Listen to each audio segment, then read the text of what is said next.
Hi guys. I'm not quite ready to be seen on camera yet. I'm having my breakfast, so I hope you enjoy this vintage truther video by Leonard Nimoy called In Search of.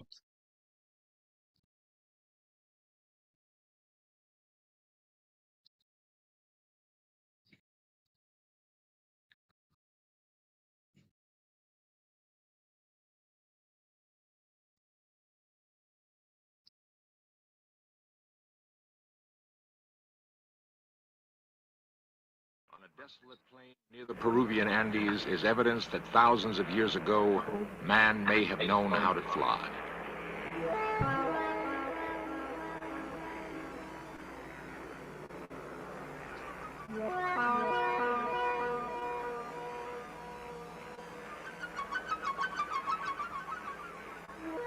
Huge drawings are etched in the ground. They make sense only when viewed from a great height. Miles of what look like modern runways score the desert. If they were, what manner of craft landed here? Who were the pilots? We are conditioned to think that flight is the province of modern man. Perhaps we are latecomers to the sky.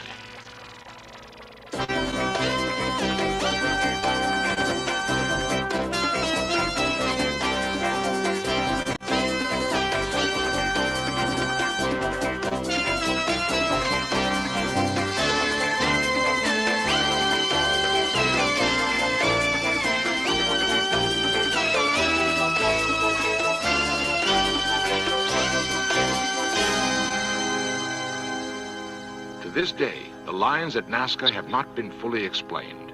How were they used? And by whom?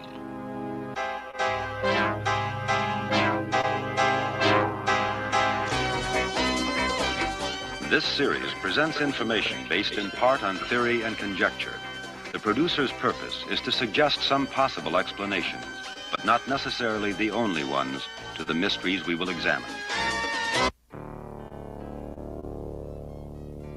The land we call Peru is both lush jungle and arid plateau. The desert plain called Nazca is host to a strange menagerie. A nine-fingered monkey, a huge, ungainly spider, giant birds and mammoth lizards. They are cut into the dry earth, visible only from the sky. Often, as we pursue our studies of ancient civilizations, we're tantalized by discoveries that don't seem to fit our comfortable notions about the past. Some of these discoveries suggest that early man knew a great deal more about flight than we once thought possible. There are no written records to guide us as we go in search of man's dream of flight.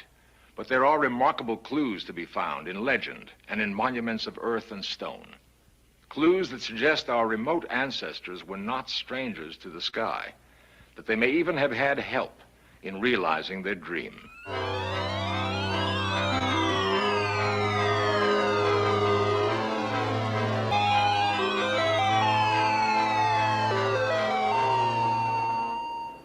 Daedalus and his son Icarus were said to live on Crete, center of ancient Mediterranean civilization. The ruler of Crete, King Minos, ordered them trapped in the famous Minoan maze. Their only escape was on the wings that the brilliant Daedalus contrived to build. Daedalus warned Icarus not to fly too close to the sun, or his wings of wax would melt. Father and son soared high into the air, but Icarus was captured by the exhilaration of flight and recklessly reached for the sun.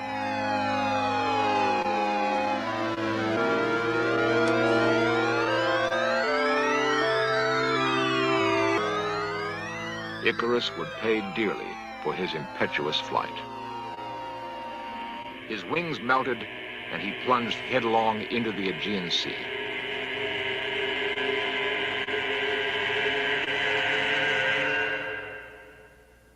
If the Icarus legend was the only story of flight in the ancient world, it could be dismissed.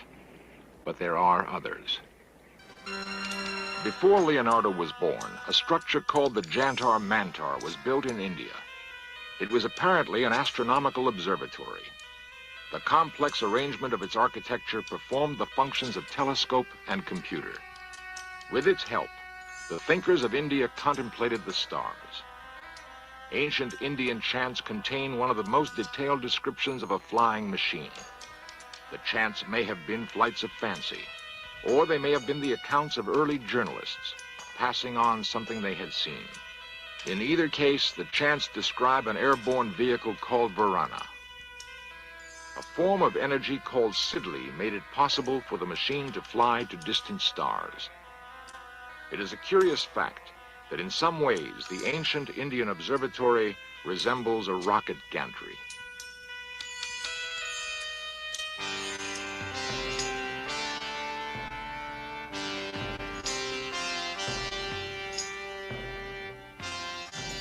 Throughout the ancient world, we see time and again an advanced knowledge of astronomy mingled with legends of flight. For the graves of Egypt are dominated by the presence of Osiris, the flying god who brought knowledge to the Nile basin.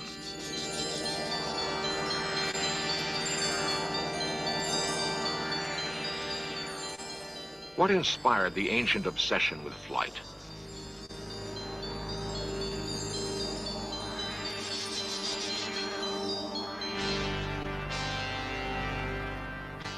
Why are the pyramids aligned in such a way as to be perfect landmarks for incoming aviators?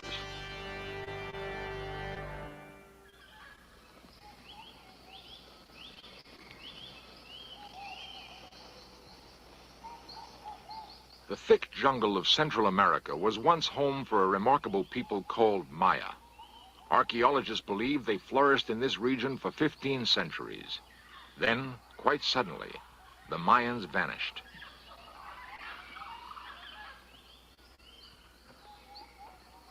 They left behind pyramids and temples. Their capital cities must have been lavish. Yet no roads connect these widely separated islands of civilization in the jungle.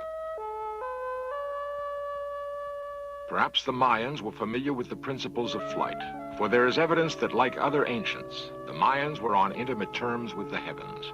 Certainly, their observatories made it possible for them to construct a calendar as accurate as any in use today. It makes us think that perhaps they, too, knew something of flight. It is 1911. Wilbur and Orville Wright are demonstrating their flying machine for the U.S. Army. Their solution to the problem of flight was to attach a wing shaped like a bird's to a primitive engine that burned oil.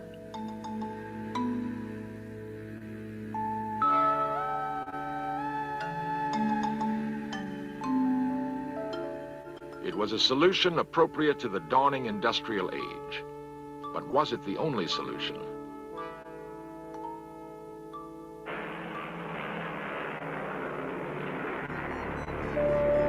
Long furrows were cut into the hard soil of the Nazca Plain 2,000 years ago. By whatever method the lines were created, they were meant to be seen from the sky. But by whom?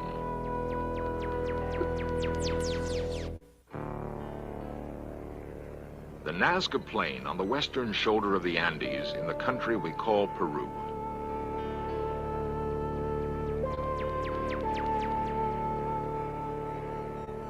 The huge designs found on the desert floor that can only make sense from the air have been duplicated in other parts of the world.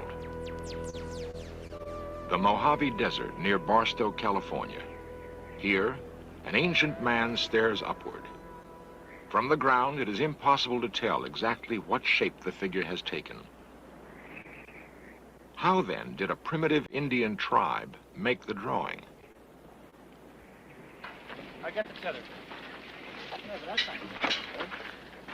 One possibility, one explanation for the method used, might have been the existence of ancient aviators. Okay, lift up, lift all the way up. A unique experiment was mounted to prove the point. Could men working on the ground be directed by someone hovering overhead? The site selected for the experiment was the Mojave Desert.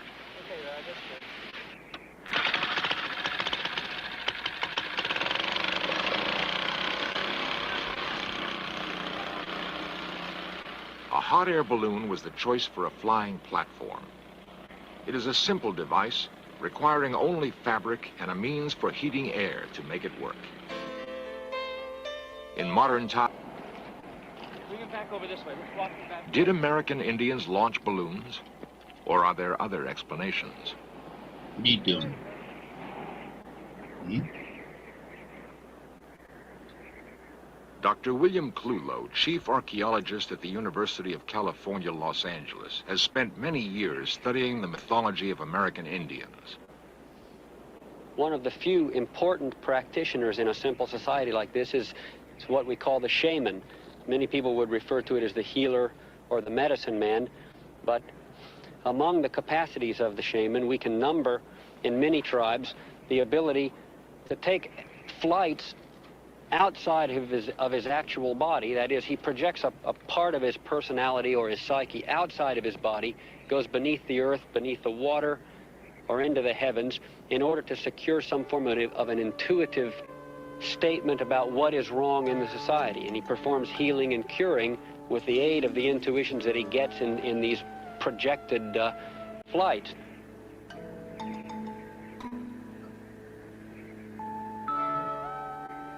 Perhaps the symbolism of myth refers to flights that really occurred. Indian shamans may have been intermediaries who traveled between a primitive culture on Earth and a more highly advanced one in the sky. Time and again, in out-of-the-way places where primitive men made their home, there are faint suggestions left of the relationship between man and flight. On a plateau in Peru named for a dead bull, there are drawings more than 10,000 years old.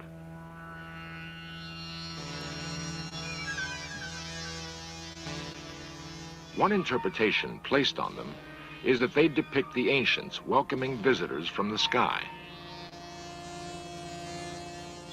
They might be dismissed if it were not for other signs in Peru. Finely engineered roads laid 1,000 years ago connected the mighty cities of the Inca Empire. But the Incas did not possess the wheel. Were these roads runways for another form of vehicle? An airborne vehicle? Is there a connection to flight in the circular ruin of Sacsayhuaman? The calendar ring of the Incas suggests an advanced knowledge of space and time, the kind of knowledge that might have led to ancient flight.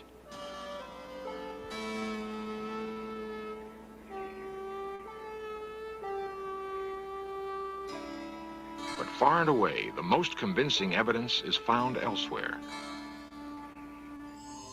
A fantastic collection housed in the National Museum of Aeronautics in Lima, Peru, suggests that this may be the case. It is not a collection of precious artifacts, but rather an assortment of stones. The stones were discovered in 1963 in the tiny village of Ica that lies only 40 miles from the Nazca Plain. Bizarre drawings on the stones depict a curious breed of mechanical bird. On another is represented what could be a modern space shuttle. The stones are designed in the same style as Nazca ceramics. The message on the stones is evidently controversial. Representatives of the Peruvian government have been reluctant to discuss them.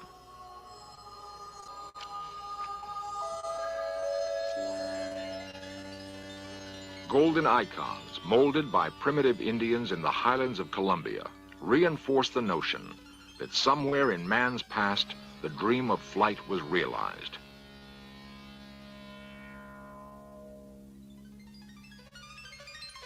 The relics look astonishingly like modern delta-wing fighter planes. Off the coast of Peru lies the Bay of Pisco. Inscribed on a hill is a 60-foot marker. It points inland on a direct line to the mysterious Nazca Plain.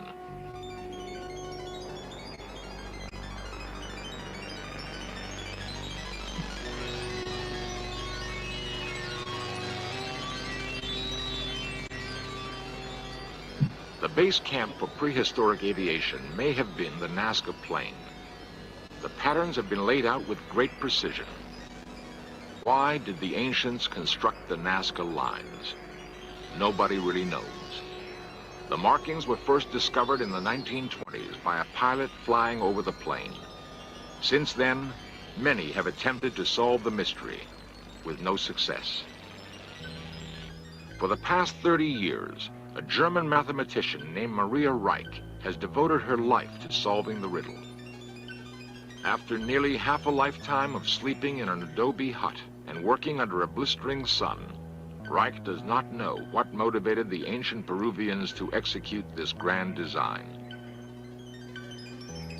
A 1968 study, financed in part by National Geographic, determined that some of the lines have astronomical alignments, but no more than could be expected by chance.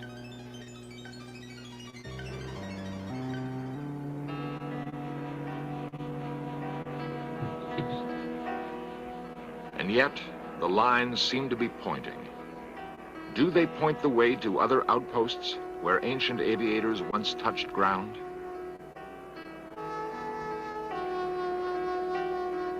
It is a persistent fancy we must allow ourselves to have, for there seems to be no other explanation on Earth.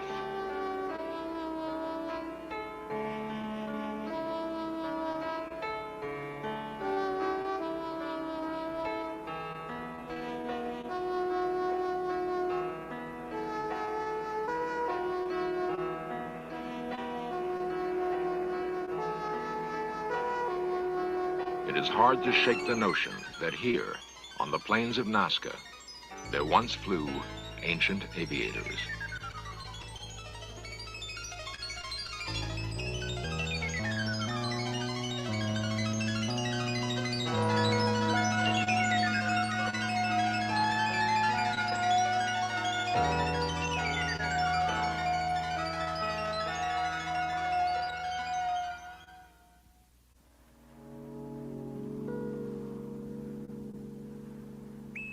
Cape Kennedy, 1970.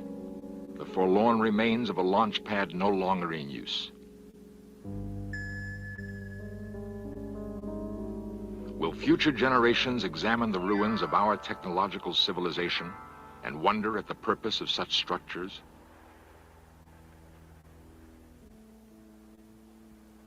Will they understand the inner workings of radio telescopes or control towers and see them as evidence that in the 20th century, man was reaching out to the stars?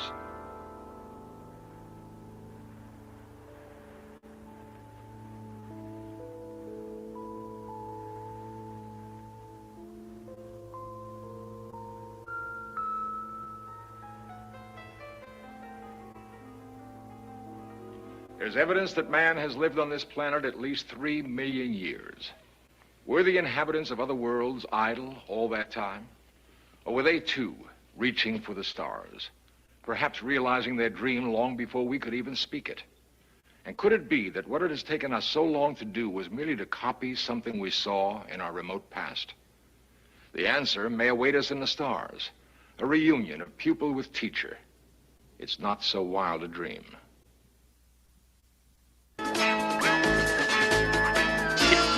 Thank you, Leonard.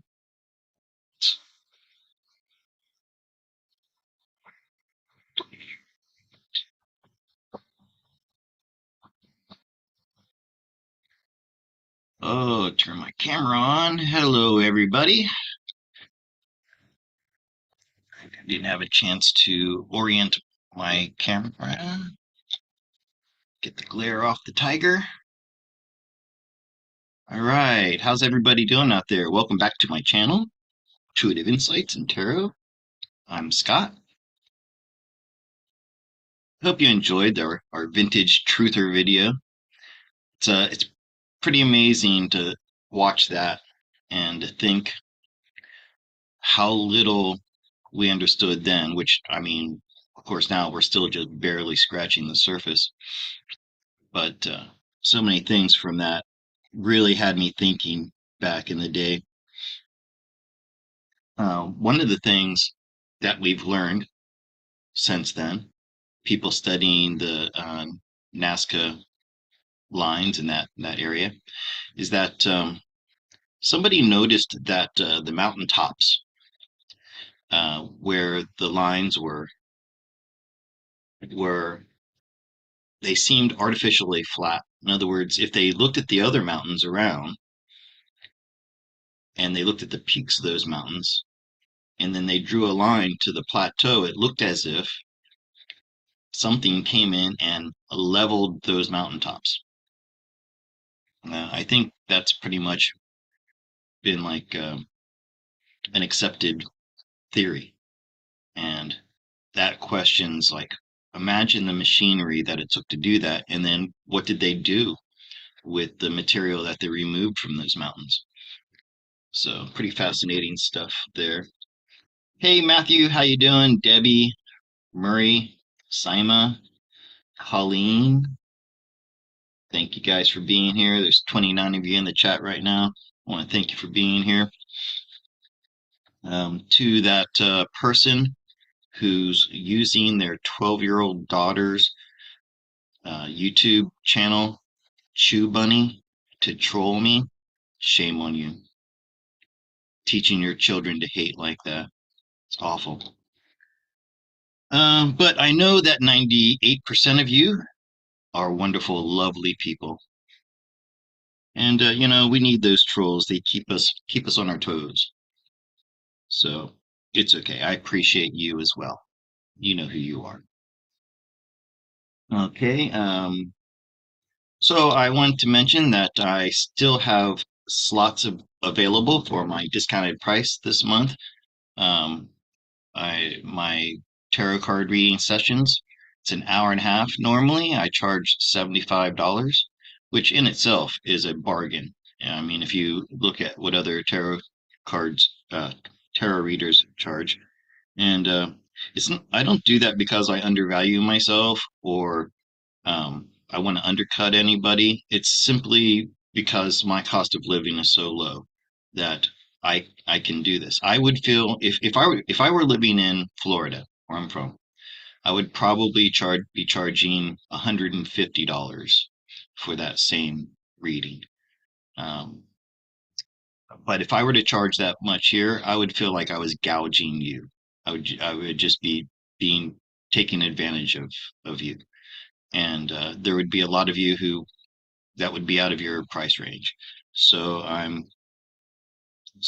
my usual fee is $75, and because I'm celebrating my 2-year anniversary coming up on my birthday, I got my first. I did tarot readings for a long time, but I didn't know where to get cards, so I used an app on my phone. So I got my actual first deck. Well, actually, my first deck I had back in the 90s that my sister gave me, but I left it in America. And then when I asked her to find it, send it to me, she couldn't find it. Hi, Jedi. Cherie, hello. Thank you for being there. Where was I? Oh, yeah. So, so I'm giving you a discount. This is, once again, not because I'm trying to drum up more business. I want to celebrate, and I'm celebrating by giving back to you. So there are 5 slots left. Get those if you want them. I should have written down things I was going to talk about. Oh, well, they'll come to me. The first thing I'm thinking of is the big event that happened. WW3 seems like has really kicked off finally. I mean, we've got all these countries now at in kinetic conflict with each other. But I have a question, and I'm not the only one questioning this. There's a guy, if you haven't seen him yet, he's got a YouTube channel called Israeli News. You should check it out. He's pretty good. But he points out, and by the way, this is in mainstream media too. When I saw this on the news, they're saying the same thing. Israel has probably the premier intelligence agency in the world, in the Mossad. They have heavily infiltrated terrorist. I got to be careful and I don't use these words too much. Hi, Marty. Oh, Marty, it was really nice to meet you the other day for the first time. Okay, let me see. This is why I shouldn't read the chat. I get off topic. Yeah, so it's well known that the Mossad has heavily infiltrated all these groups. Hamas and Bullah, with the heads in front of it. I don't want to say these words too much because they get me in trouble. And so now, and then Benjamin Netanyahu, the Yahoo, comes on and says, "Oh, it was a complete surprise. We had no idea this was coming, even though the same exact thing happened 50 years ago, almost to the day on the holiday that they were having." And yeah, oh my God, we had no idea. We had people at music festivals just right next to the border, and it was a complete surprise to us. Reminds me a lot of a certain event on December 7th, 1947, I think it was. You know what I'm talking about, in the Pacific, when the powers wanted the U.S. to enter the war, and we were staunchly opposed to it. So what did they do? They allowed the attack on Pearl Harbor to happen. So we know these things go on. And another thing that Dr. Motley pointed out to me of Madonna English Telegram channel. I highly recommend that as a good source of news. That Nisara Jasara is being rolled out now. And so this is an attempt by the cabal to slow it up, stop it. So this is my question. Let's keep an open mind. Let's say that maybe somehow they did get taken by surprise, and this is just natural world events, or was this uh, the black hats trying to stop the Nasara Jasara from happening, or was it something else? Was it the white hats using this as a way to kick off what they need to happen? So let's see who's really running the show here. Okay. Sawadee krap and rallies in Canada for both countries. Yeah, I'm surprised they're not fighting in the streets yet.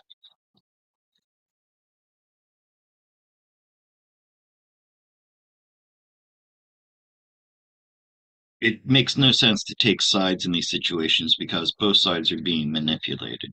People are suffering on both sides, and that's what we should be worried about.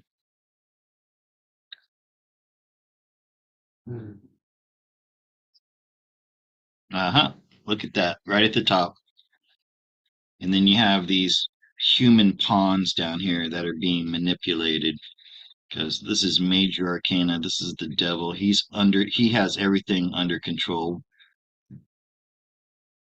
in his mind, okay, in their mind. We're the slaves down here that they are manipulating, and they're trying to stop this from happening.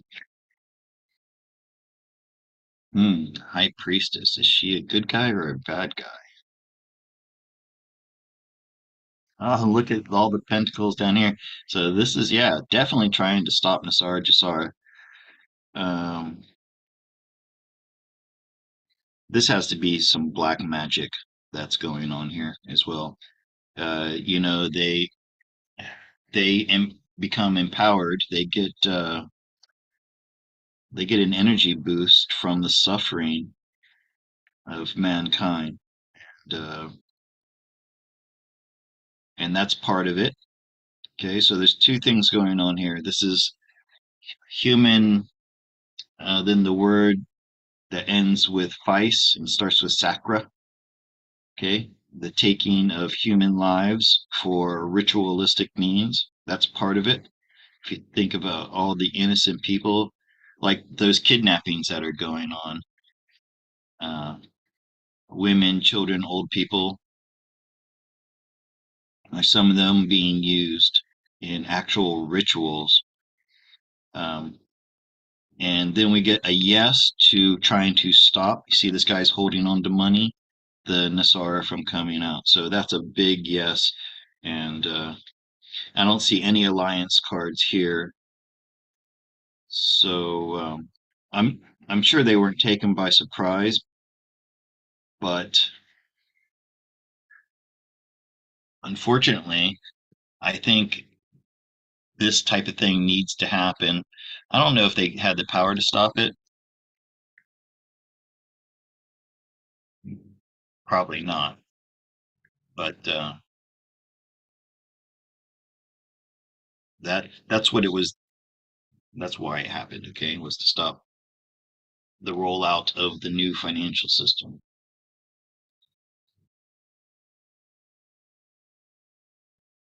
Total disregard for.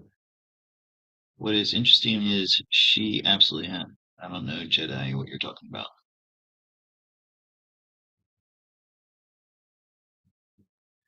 Okay, will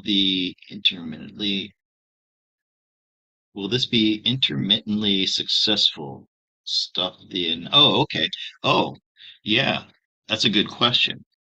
Um, so that's what they're doing, and will it be successful? And if it will be, for how long? Because I know that we've been expecting it to happen like this month, October. All right. I listened to something called Bruce's Big Call. He talks about it all the time, and I'm sure you guys do as well. So yeah, is this gonna let's say that it was supposed let's say that the new financial system was supposed to come out within the next month or two. Let's see if this successfully postponed that for a significant amount of time, meaning several months to a couple of years. That's the question. Okay.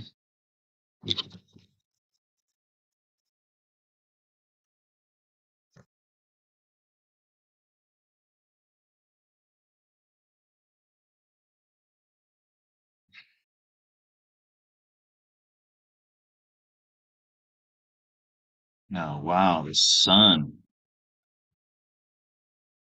Lovers in the sun. And Wheel of Fortune. So I don't think they can stop the end strength. Wow, look at that. Four major arcana there. Strength. No. No, they can't stop this.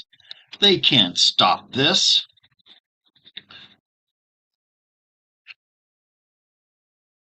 This is the new financial system. Um, there might be a little bit of a delay in it with this Eight of Cups. This may be like a hiccup, but no. There, in fact, it looks like there are many different factions in the white hats and the black hats, but it looks like they've made deals with many of the black hats who've capitulated and are now going along with it. This was a small faction, I believe, but deals have already been made, and it's about to come out. There's too much strength now on the side of the of the white hats for them to really pull that off. So no, in fact, boy, with this sun, I mean, this is the golden age. We have started into the golden age. We've taken those first few steps into the golden age already. There are people who are celebrating behind the scenes. I'm talking about the white hats, and so no, there might be it might be a little bit of delay. I'm thinking with this card here.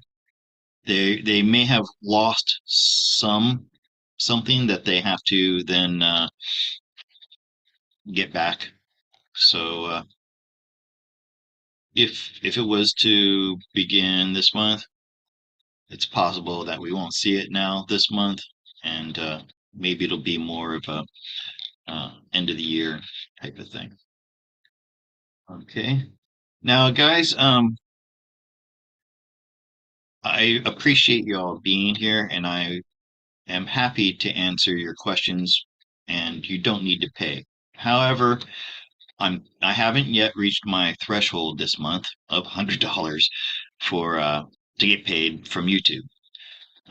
Which I'm not worried. We still have plenty of time, still 2/3 of the month to go, and I've got some plans for some videos. I have Jason Q videos that I'm going to work on to get out there, and those always get me a little bit of money. I don't make a lot of money from those videos, by the way. For people who think I'm getting rich off of the Jason Q videos, like if I get 3,000 views over the month, that's about $50.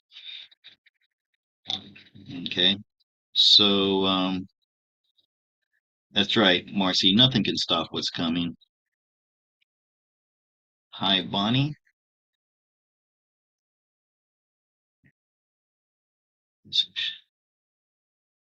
Okay, so come on, guys. I rely on you for questions. If you can hit me up with a super chat, $1, $5, $10, whatever you can afford, I would appreciate it. But until then, you have any questions for me? Loved ones, family, jobs, career, finances, things like that. And, oh, let's see. My friend is very worried about her family. Phil G is saying these are past events. Is that true? I'm not exactly sure what you mean by that, Jedi. Will they need places?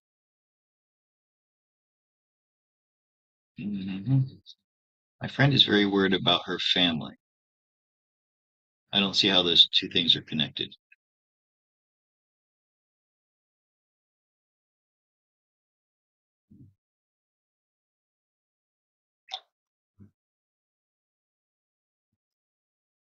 What else?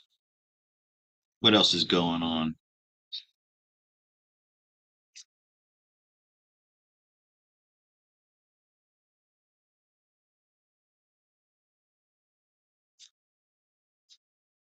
Which events are you talking about that Phil G is talking about? Events in the past? Her family's in Israel. Okay, well, that makes sense. Going from safe room to safe room. Wow, I can't imagine. But if you live in Israel, you should have been prepared for this.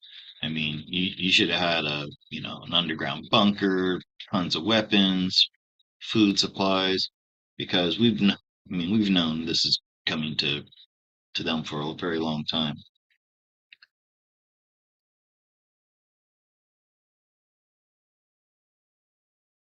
What is a blank on Israel?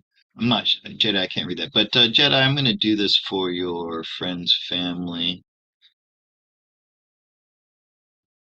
Okay.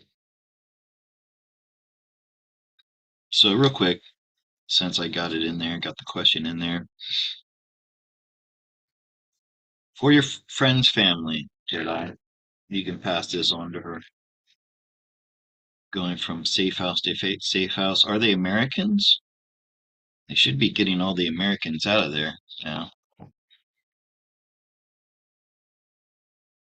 bunch of Thai people were in were in that country when this happened, and several, I think like 12 of them were killed.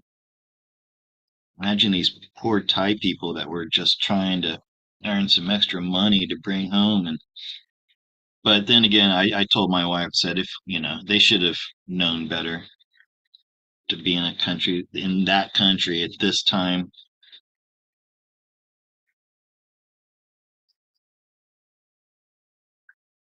Okay, this is about your friend's family Jedi. Oh, it looks like they're going to be okay.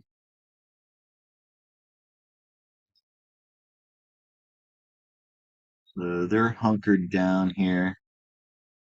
Mm, it seems like maybe they've got someone watching over them, like a village elder, somebody like that who has a safe place, safe room, and yeah, it's a safe place, and I think that this death card means that they're going to be able to get out of it sometime soon. Oh, they're going to be hunkered down there for a while. Okay, but yeah, I think they're going to have to be keep their heads down, and eventually they will get out safely. Okay, so that looks like a yes on their safety. I think they have like a plan. There's looks like they did have some kind of plan in place with that Hierophant, places they can go and hide and be safe. Okay, let's see. Um, Someone in Burnaby says, "Hi, Scott. My daughter Valerie just started her career in digital 3D animation." Well, that's a shame because that job's not going to exist anymore once AI gets rolled out. She's concerned about how stable her career is in this field. Will be in Vancouver, Canada. How long will it last? Yeah, I would say that her job's in trouble. Um, unless something is done to rein in this AI, which I don't think it's a bad thing. You know, um, I mean, not as far as like the creative stuff is. I don't think I would read a book that was written by an AI. I wouldn't want to watch a movie that was completely written the story and everything by AI. Um, but there are a lot of things that AI and robots could do for us that would free man up, so we could pursue our true calling, which is art, philosophy. So that's art. So I I don't think they're gonna allow AI to take over creation of art and those sorts of things, right? So let's see. Now you say digital 3D animation, that can also be used in industrial ways. Now that I could see being done by AI. But as far as like art, films, amusement, things like that, I hope that's going to be continued to be done by humans. So let's see how your daughter's going to fare in this career with this new world of AI that we're heading into. Okay, your daughter's name is Valerie. Oh, that's a perfect card for a young lady, independent, making her own money. It's, yeah, that tower does not bode well for her career, um, at least not in the now. However,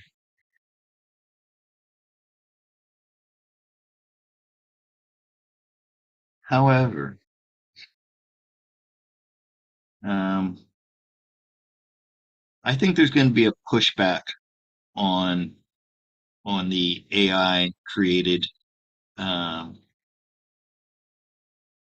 material or everything, because this is getting more down to pentacles. I mean, these are people who are working more in the real world.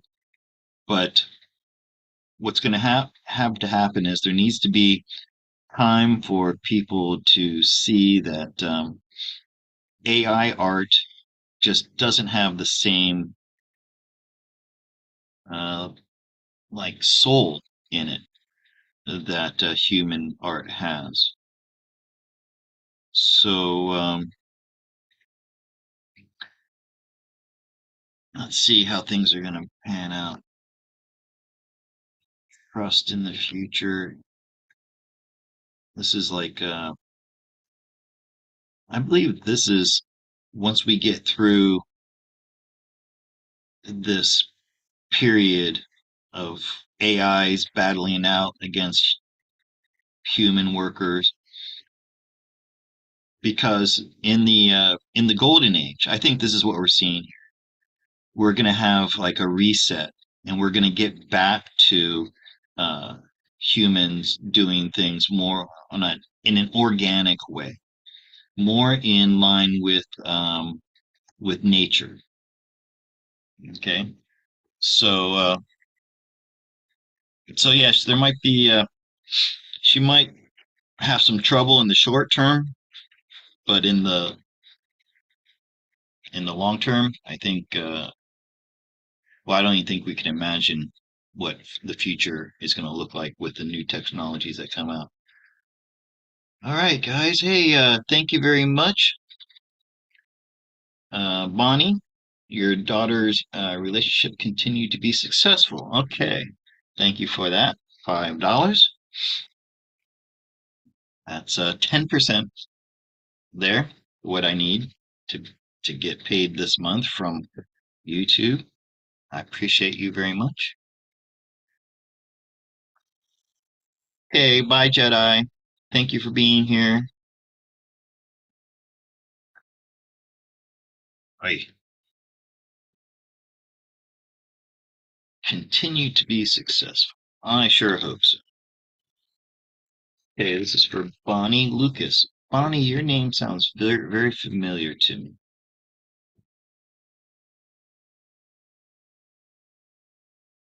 Okay, will your daughter's relationship continue to be successful?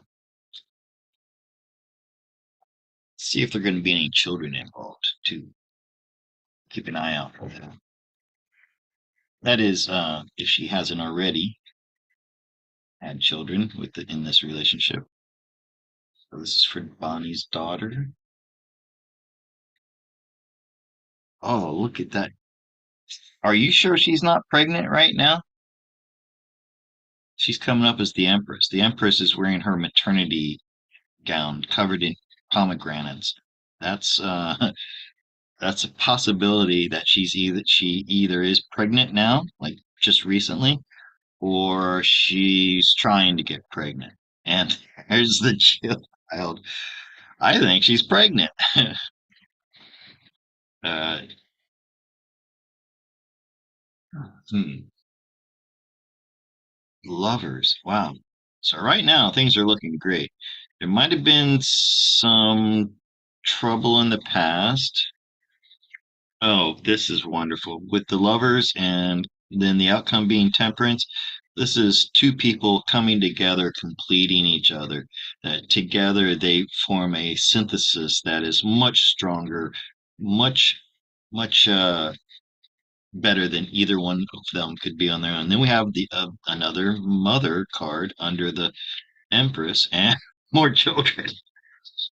I'm so happy to report this to you, Bonnie. Yeah, this is a strong relationship that will stand the test of time, and there could be these could be daughters. Looks like maybe she's going to end up having at least two children, both daughters. Cups and Pentacles are usually female, but could be male. Um, so I think I don't know. Is that true? Can you give me? Can you do you know anything? Has she ever told you that she's trying to start a family? I think this is something that maybe they really thought about a lot in the past. Let me see if I can get an answer from you. Gigi, thank you for that sticker, dear. Keep it up. I'm trying. I've been feeling great ever since the 23rd of last month. My spirits have been really high. I had a really great week this week. Um, so yeah, I'm in really high spirits. I hope you guys are doing well too. Um, do you feel it? It feels like we're really getting near the the beginning of the first act of the finale of this movie with what happened recently in Israel. Um, I was explaining to my wife, whenever these things happen that seem so horrible, that seem like really bad news for everybody else, me and you guys out there, we're getting excited. We know that these are the signs that we're about to enter into the final stages of this battle, this war that we've been in. Let's create a great world. Yes, Matthew. I love you, brother. If there's ever anything I can do for you, you ask me. And I appreciate your super chat, but you're the last person out there who needs to be um, doing that for me. Your support over the past 2 years has been invaluable. There were times when you kept me going a year ago when I was not, still not well known. And anyways, thank you, Matthew, from the bottom of my heart. And Serengeti girl, love seeing you there. You've been around for a long time. Thank you for that. I'm on fire and at peace. Oh, I love that. On fire and at peace. That's great. Oh, hi, Stacy. That's okay. I appreciate you. I appreciate all you do for me, Stacy. And let me see, what time is it? It's 9:30. I always think of things I want to talk about before I come on here, and then once I get in front of the camera, I forget. Um, so what do you guys want to know? And your payment is not necessary to answer questions. But here's something. I mean, I just woke up a couple hours ago. I haven't turned on. I haven't gone to my usual sources of news. Donna English, Marfugel, Marfugel News, and Marfugel TV on YouTube. He's a prepper. He's not what really like awake, but he is very open-minded. He's more so like when these things are happening, he thinks that this divergence that we're taking is going to the negative timeline. So, you have to take that with a grain of salt.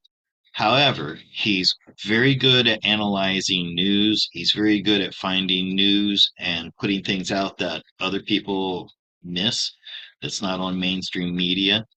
Um, so I highly recommend Marfugel. Just have to take it with a grain of salt. You have to look at it from a truther's point of view, and not so much of he's a like I said a prepper. And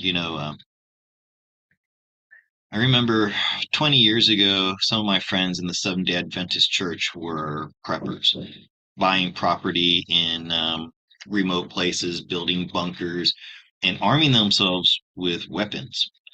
And I remember I took a stance back then. Number one, prepping's expensive, and I've never been about making a lot of money because in order to be a prepper, you have to go out and make a lot of money. You have to work 3 jobs or whatever to, you know, buy 10 years of dehydrated food and weapons and ammo and stuff like that. And we were Christians, we were Seventh-day Adventists Christians. And my view is just like the lilies of the field and the sparrows who don't worry about where they're going to get their food or where their clothing from because their creator takes care of them. That's the always been my attitude. I mean, I work hard. I try to, do things to be prepared. Like right now, I do have rice and beans for a couple of weeks, if something were to happen. But it doesn't consume me. I just don't think that we're going to need it. I think that that there are people and there are agencies who are fighting for us, and we're there too. By the way, we're not the humans aren't just sitting back on our laurels waiting for the galactics to come in and save us. We are working together with them. They are helping us since, the Archons and the Cabal, they've been getting help from alien extra-dimensional forces. So we need that as well.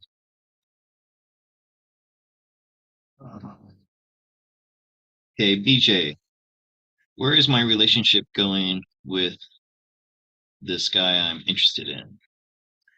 I can take it good or bad. All right. Now, I love these kinds of questions.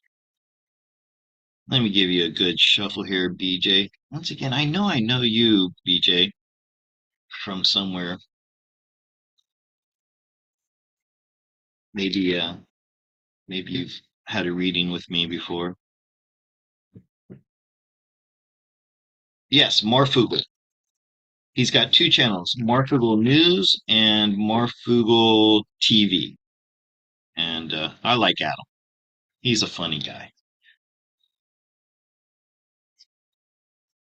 I make fun of him because he has a funny way of pronouncing certain words like debris, which is spelled Debris.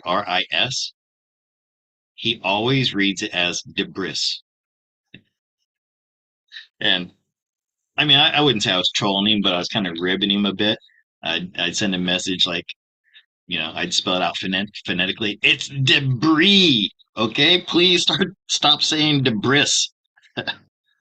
I mean, you're a native speaking American, and I'm an English teacher, a foreign, teaching English as a foreign teacher. So that shit just drives me absolutely crazy. But I love Marv. He's a good guy. Um, Adam. His name's Adam. Go check him out.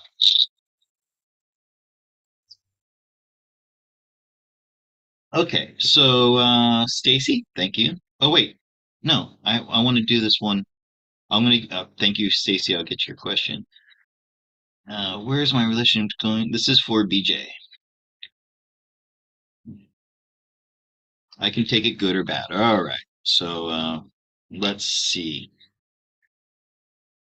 where BJ's relationship is going. So this is probably the hardest time ever for truth seekers to find partners, right? Because there's this great divide now. Oh, that's a romance card. These guys are both on horses. Looks like you both maybe have been single for a while in the past. Well, that's not a card I wanted to see for the future outcome. It looks like you guys are both going in the same direction, basically, right?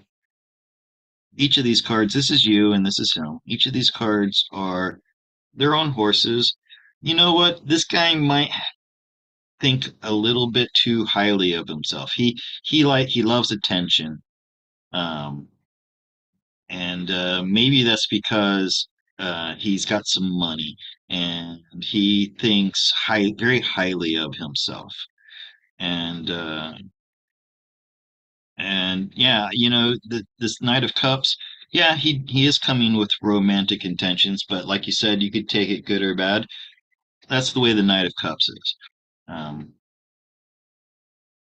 like right now, you may be seeing just what you want to see of him, but you're gonna find you don't agree on the things that you're passionate about. You don't really connect on, and that's going to alienate you. And I think that's gonna, yeah. Let's look and, but it's just a five. This might just be like a road bump in your relationship. Let's see how things go further into the future.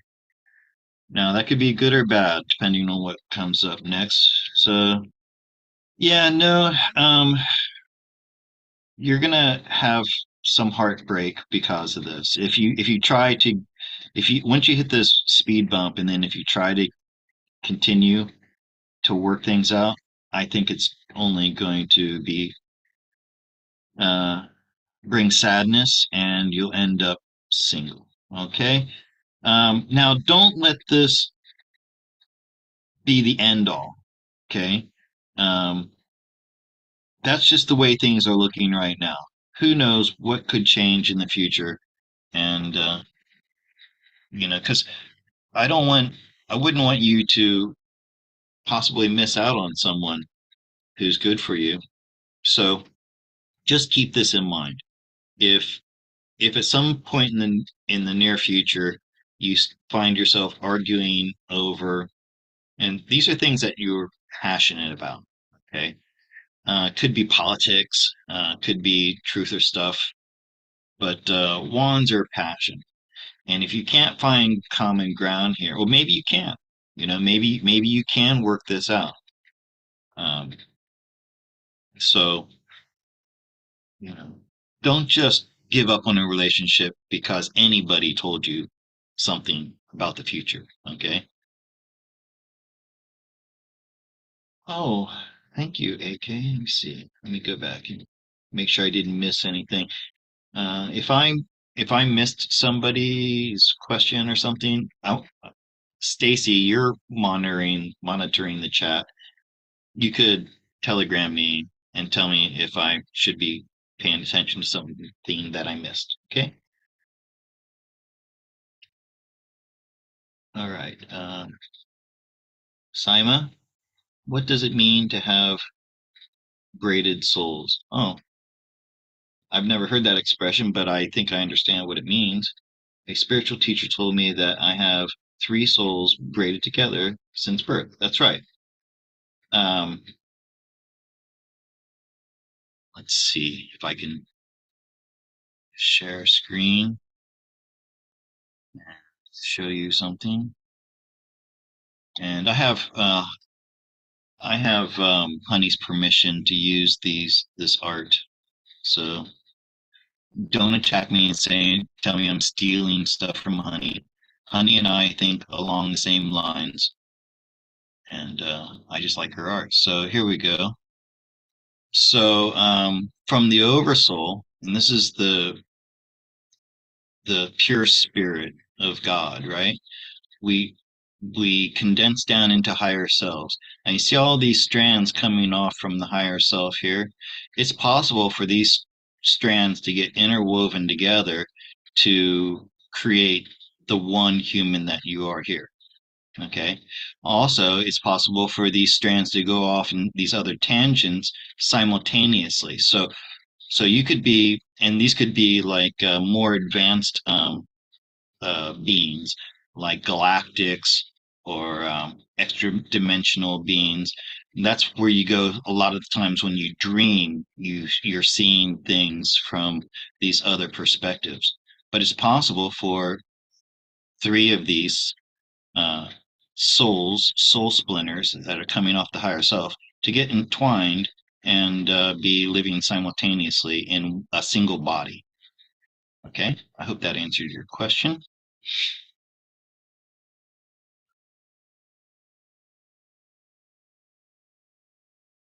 Okay, and let's see who was. Okay, that was Sima. Sweet Pea. Scott, I'm new here. Have only watched a few of your recent videos and adore how down to earth you are. Thank you. I appreciate that so much. I decided to jump on and say hello. Well, thank you, Sweet Pea. Welcome to the family. I have the best viewers on YouTube. I mean, you guys are so sweet, so kind, and I I just feel so lucky. When I first started my YouTube channel, I was like, building these barriers around my ego and my heart because I figured I was just going to suffer all kinds of slings and arrows. And I really didn't. It didn't really come as negatively as I thought it would. Okay, so thank you for that, Sweet Pea. AK, that's a very generous super sticker. One love, I think that means. let's, yeah. Okay, and welcome, Sweet Pea. Oops. Thank you, AK, BJ. Thank you. We had a we had a past relationship gone for a while, and we he contacted me recently. Uh, he is a little hot and cold. hmm Okay. Well, you know, there's once again, BJ. Uh, there's possibilities there, so don't just write him off. And if nothing else, maybe you guys can, be friends. Hi, Scott. We have a trip planned for Hawaii coming up in late January. How will my trip turn out? Wow, Hawaii. I had a chance to go to Hawaii to live. Uh, it was around the same time. I'm just going to talk while I shuffle. Um, it was around the same time when I was thinking about hiking the Appalachian Trail, and I had enough money saved. I could have done either. I had a friend who owned print shops in Hawaii, and I was offered a job. I could have gone to Hawaii and been working and living in Hawaii, or I could chuck it all and go spend 6 months hiking the Appalachian Trail. So after I thought about it for a while, in Hawaii, I was in Florida working in a print shop, living in paradise, and I was sick of it basically. And if I went to Hawaii, it just would have been the same thing in a different paradise. So I chose the Appalachian Trail, which ended up changing my life completely. Okay, so whose trip to Hawaii? This is Who was that?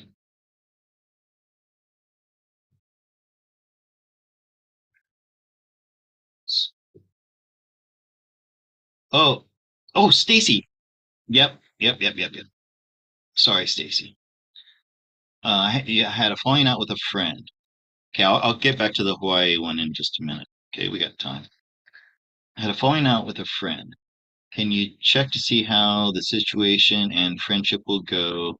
Uh, any advice? Happy birthday month. Thank you. Yeah, there's a lot of that happening nowadays, isn't there? So, you know, I still haven't spoken to my mom since we had that little argument. But hey, what can you do?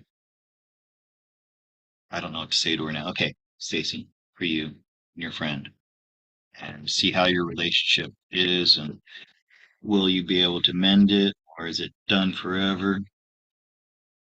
Just for you, Stacy. Thank you very much. And Stacy, you do a lot for me. You don't have to pay.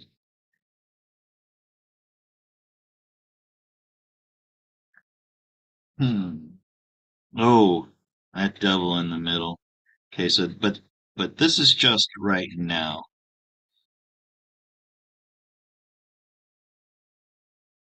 Lovers. You know what? This is a relationship that goes back lifetimes, and this is not a bad thing, this devil. It just means that your souls have an attachment, and yeah, you'll be able to work it out. It'll come a time when this will pass, and it looks like right now that other friend has some hurt feelings. Um, and really, I think you have to show diplomacy here. Try not to hold on to whatever it is that's caused you to have this split. I think you need to be the bigger person here and let it go. Um, and this person's feeling hurt. Let me see how things are going to turn out over there. Yeah, I'm asking it, will you be able to rekindle this friendship? And I believe yes. After, give her time, to him or her, to like get over it, and and you need to talk about it, but not now. Give it time. But yeah, eventually you guys will be friends again. Okay? Just give it some time. Time cures all wounds. All right, now I want to get to that Hawaii question, because I want you guys to know that you don't just have to pay me. If I have the time, where was that Hawaii? Who asked the Hawaii question? Yeah, you're very hurt. Mm-hmm.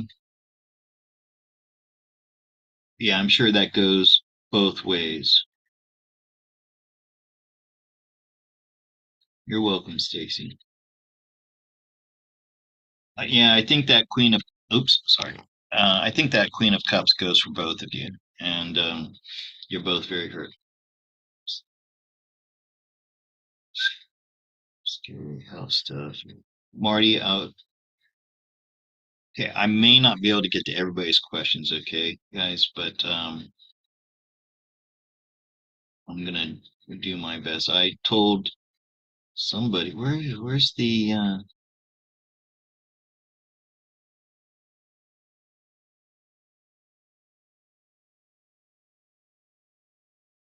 I have a trip planned. Okay, someone in Burnaby. All right.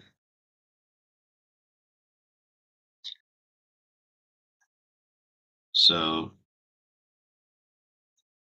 real quick, someone in Burnaby. Am I saying that place correct? Trip to Hawaii. How's it gonna look? Camera down. King of Pentacles. Gotta love that. Ace of Wands.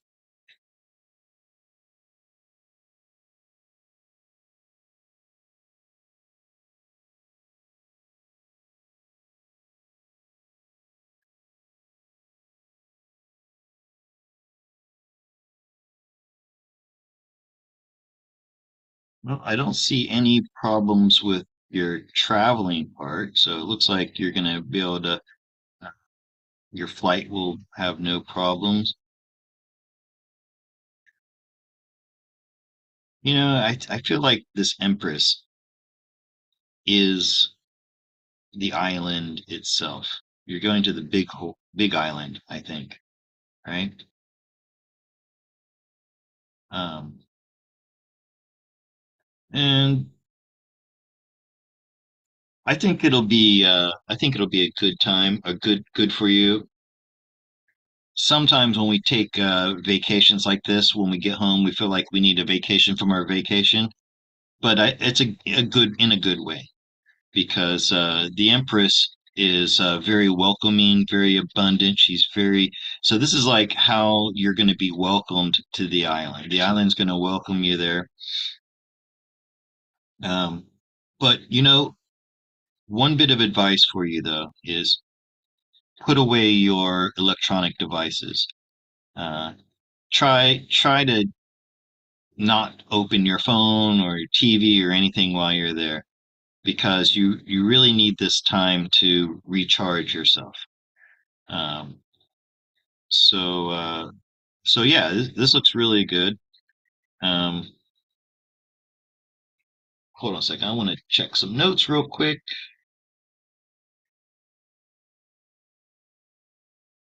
Get some clarity on this.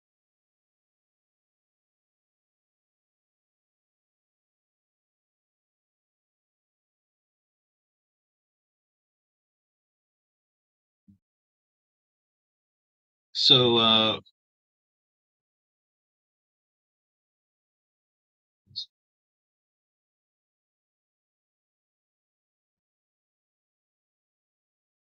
right. So with this card, one thing it's saying is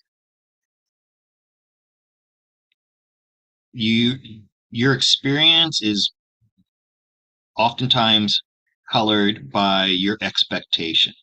So it's important not to bring, you have an expectation of what you think it should be, and if it doesn't, everything doesn't um, match that expectation, you could be feeling um, like it didn't go the way you wanted it to. So it's very important that you just don't have an itinerary. Don't have like I'm going to do this and this and this and this. Just go there with a very open possibilities of what can happen, and follow synchronicities. Um, you might end up having an experience, and that's another thing. This is becoming experience. So you're going to learn, you could end up learning from something from this trip uh, that will help you grow as a person. Okay, come back to my chat. I'm going to ask everybody to hold off on supers or super chats because I may not be able to get to your question. So let me. Okay, Stacy, I got you. AK, thank you.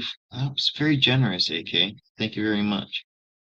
I think you guys got me over my threshold in this one video. I wasn't going to go live today because I had a client scheduled for this morning at 8:30, and I always like to check my schedule and make sure everybody, is like RSVP'd, and I realized that she hadn't, and I hadn't heard from her by the time I went to bed last night at 11 o'clock, so I figured she was going to make it. That's when I decided to do this live. Very impromptu, and you guys have done it. It doesn't mean I'm going to stop doing lives, even though I'm real busy.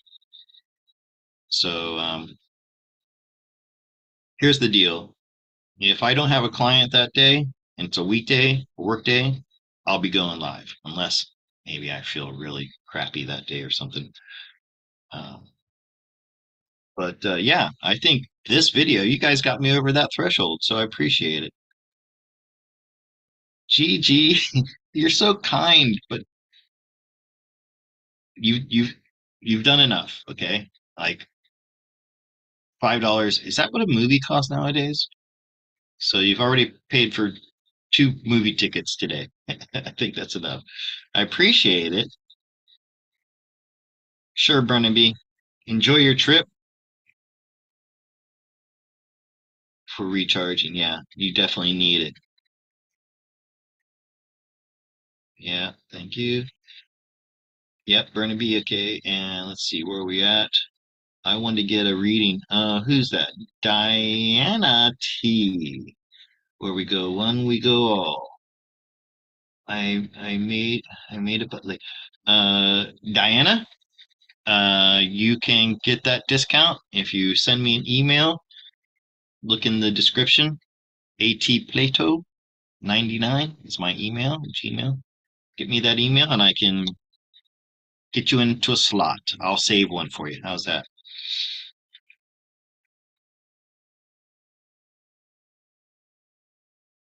Yes, Sweet Pea. When I first began this channel, I worked so hard on these what I production videos, where I would like write a script and I would uh, record and then edit, and I would put hours into these videos. This is when I first got monetized, and then they would get 400 views, and I'd earn $10 for like 6 hours of work, and yeah, it's hard too. It's really hard on my eyes. Editing videos is I have to sit there with my phone. I edit on my phone, just easier for me, and it just really it wears me out. My arm hurts from holding my phone up, and my eyes hurt.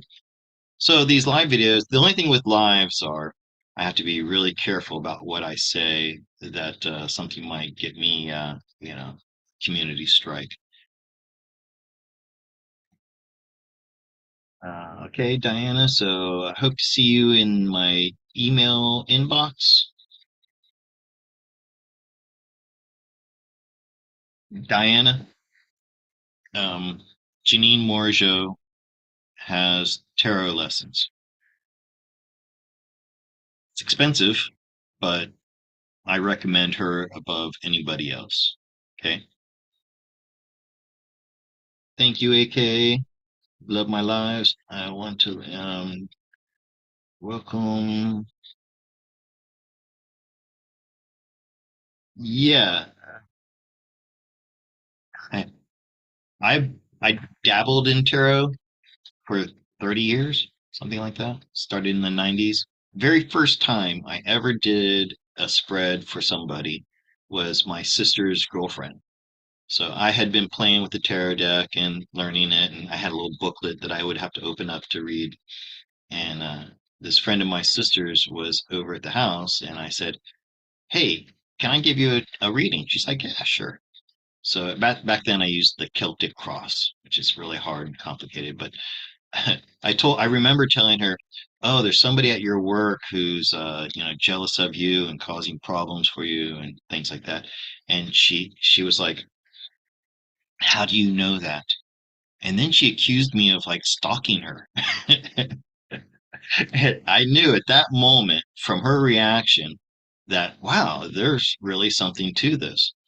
And now I've been doing this professionally for 2 years. I've had about 180 private clients, and I'm still blown away by just how accurate it is. I don't always get it right. Sometimes, you know, things timelines shift all the time. That's one reason for it. And another reason is one card can have 100 different meanings, and you're not always going to get it right, you know. Um, but I can tell you that people have told me, especially I have one particular client, and uh, I've been doing a reading for her once a week for over a year, except for recently she took a break. She told me one time that she thought that I was 90% right. And this is somebody who, like I said, one reading every week for a year. And yeah, so that's how I know about myself. I can't judge myself. I've done readings for myself, but very sparingly, and they've been very accurate as well. Did one on my relationship with Nina, worked out just like the card said. I did one for monetizing my YouTube channel, worked out exactly like the card said. So, anyways, guys, listen, I'm gonna say good night, and thank you all. I mean, really, thank you so much. You put me over my threshold, but I'll be back because this is fun. I feel like I'm getting better at these solo lives too. I am enough. However, I still want to leave the door open for people out there who maybe have a gift and they want to share it and they would like to get a platform to talk about it.